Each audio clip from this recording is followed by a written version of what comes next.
گەورە لە قورئانی پیرۆزە موعجیزەیەکمان بۆ باسەکە دەفەرمێ وەالجیبالە ئەوتادە.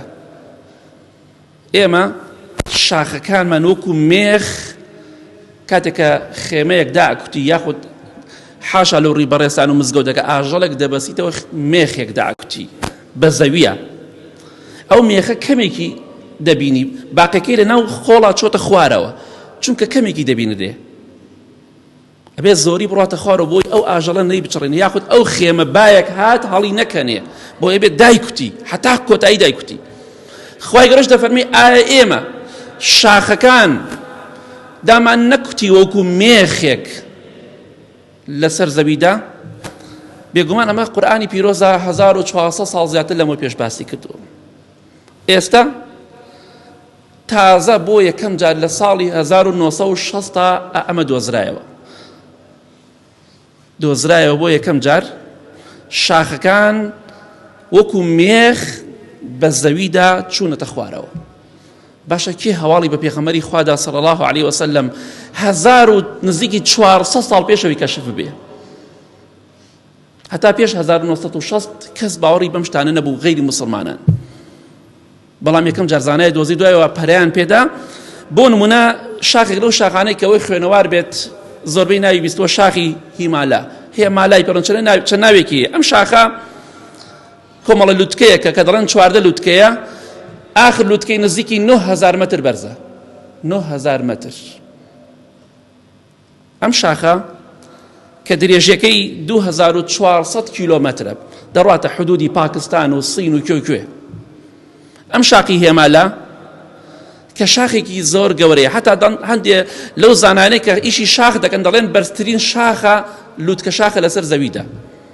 ئەم شاخانە تۆ تەسەور کە شاخێک نزیکی 9000 بۆ 8000 متر بەرز بێ، درێژەکەی 2400 کیلۆمەتر بێ، 2400 کیلۆمەتر بڕۆ ئەنجا ئەو زنجیرە شاخە تەواو بێ. ئەو شاخانە ئەم چیا بەرزانە ئەو زانایان بۆیان کەشف بوو، دەڵێن کاتێک کە لێکۆڵینەوەمان کردووە بۆ ئەو شاخانە بۆمان دەرکەوت عیلمێکی تازەمان بۆ دەرکەوت. جا ڕەسمیشیان کردەوە سوبحانە لە کۆتایی ئەڵێی مێخە، نوکەکەی تیژە کە چۆتە خوارەوە، وەکو مێخ چۆتە خوارەوە لەسەر ئەوپانە، بەڵام لە سەیەکی وردەوە بچووکە بێتەوە وەکو مێخ تیژە بێت.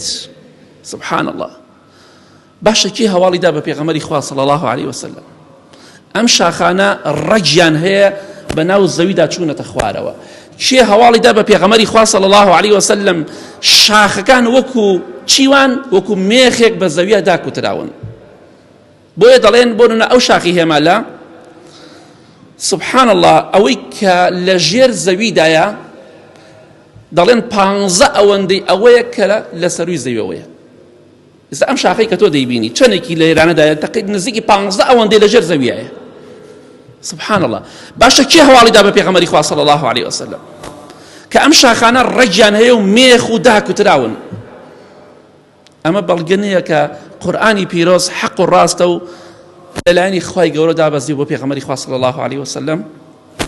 بۆیە کە ئەم شتە کەشف بوو تازە دەیانەوێت بەم شێوەیە پۆز لێ بدەن ئێمە عیلمێکمان دروست دۆزیوەتەوە، شتێکی تازەیە. ئەو شاخی هێمالا دەڵێن نزیکی 100,000 متر لە ژێر زەویایە، 100,000 متر. سبحان الله. چۆتە خوارەوە، هەر چۆن مێخێک کەمێکی دیارە باقیەکەی چۆتە ناو زەویە و داکوتراوە، شاخەکانیش ئەوەی کە لە دەرەوەیە زۆر کەمە، بەلایەنی کە بۆ 15 ئەوەندەی ئەو شاخە ئەو قەبارەی کە تۆی بینی 15 ئەوەندەی ناو زەویە چۆتە خوارەوە، کەس نایبینێ. چی هەواڵی دا بە پێغەمبەری خوا صلی الله علیه وسلم؟ دەڵێن ئەشهد أن لا إله إلا الله وأشهد أن محمدا رسول الله صلى الله عليه وسلم.